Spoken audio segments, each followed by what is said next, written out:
V studiu lepo pozdravljam Nado Altbauer, predsednico Društva turističnih vodnikov Štajerske. Lepo pozdravljeni. Pozdravljeni. Odkot prihaja največ turistov v Maribor in kaj jih tukaj najbolj zanima, katere turistične znamenitosti? Največ jih je verjetno iz bližnjih držav, predvsem iz Avstrije, Nemčije, nemško govorečih. Prihajajo pa vedno več jih je iz Daljnega vzhoda, Tajska, Kitajska, Japonska tudi po novem in seveda iz Bližnjega vzhoda Izraelci in od vsepovsod drugod. In kaj želijo tukaj najbolj videti, si ogledati? Maribor ima najstarejšo trto na svetu, to je glavna turistična destinacija, potem pa mestno središče z svojimi trgi in znamenitostmi. Kdo sploh lahko postane turistični vodnik v Mariboru? Kakšne lastnosti mora imeti? Določena izobrazba je potrebna, lastnosti pa seveda se potem priučijo. Lahko mora biti točen, vesten in seveda zelo fleksibilen. Koliko pa jih je trenutno v Mariboru? Še sprejemate kakšne nove v svoje vrste? Mi kot društvo ne, Zavod za turizem pa vsekakor vsake toliko časa, to ne bi vedela točno kdaj, razpišejo tečaje za opravljanje licence za lokalnega turističnega vodnika.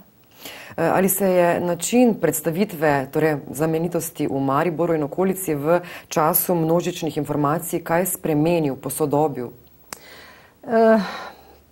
Vsak si lahko pogleda in vsak si lahko potegne na pametni telefon aplikacijo vodnika po mestu. Samo tisto, kar pa ljudje želijo, je pa tudi osebna nota. Torej vodnika, ki jim lahko pove tudi tisto, kar ni napisano v vodnikih na internetu, oziroma da jim predstavi mesto z vidika človeškega vidika, kako ljudje živijo, kaj delajo tudi danes in kakšna je situacija danes. Ali turisti izrazijo kakšne preference, koga želijo za voditelja, ne vem, moškega, žensko, nekoga, ki ve več mogoče o kakšni določeni lokaciji, ali se poslužujejo tega? No? Turisti ne toliko, koliko je meni znano, čeprav to naročijo pač Zavodu za turizem, za katerega mi vodimo, ali pa določeni agenciji, ker pač sem že povedala, fleksibilnost. Mi smo tisti, ki se vedno moramo prilagajati željam turistov. No, z novim zakonom naj bi javno objavili seznam vseh turističnih vodnikov. Ali obstajajo pa tudi nelicencirani vodniki? Ampak v Mariboru nimamo tega problema, se že najde kakšen, ampak to ni tak problem.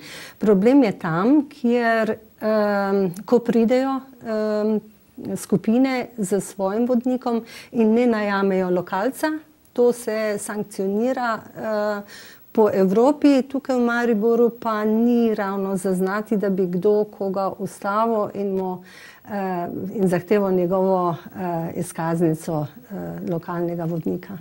Kaj bi si vi kot dolgoletna turistična vodnica, ne samo v Mariboru, Sloveniji, ampak tudi na tujem, želeli tako za naš Maribor? Prej ste omenili Staro trto, ampak ni edina znamenitost v Mariboru. Kako bi želeli še bolje predstaviti Maribor, da bi še več turistov prišlo? Tako ena vaša osebna želja.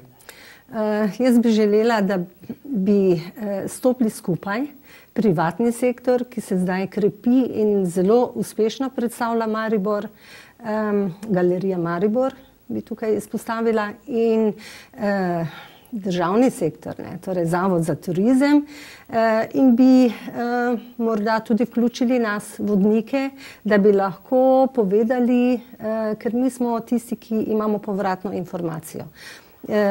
In da bi vsi skupaj sodelovali in delali za to, da bi bilo v Mariboru čim več turistov, ki tukaj ostanejo in potem uživajo. Ker verjemite mi, toti naš Maribor je zelo, zelo navdušujoč za turiste. No, samo še to, prej smo omenili licence, ki jo torej vodnik mora imeti. Ali obstaja kakšen nadzor, kakšne sankcije mora biti za koga, ki bi želel to početi, pa ni član vašega društva ali pa? Koliko jaz vem, se to ne sankcionira. Licence seveda morajo biti, to zahtevajo že naročniki, torej agencije ali pa Zavod za turizem. Ampak da bi to bile kakšne sankcije. Verjetno so napisane, koliko se spomnim, so napisane, samo če se izvajajo, pa še nisem slišala. Kam bi peljali turista zdaj, če bi prišel v Maribor, pa ne k Stari Trti, ampak na nekaj novega, mogoče kar še do zdaj ni bilo tako izpostavljeno?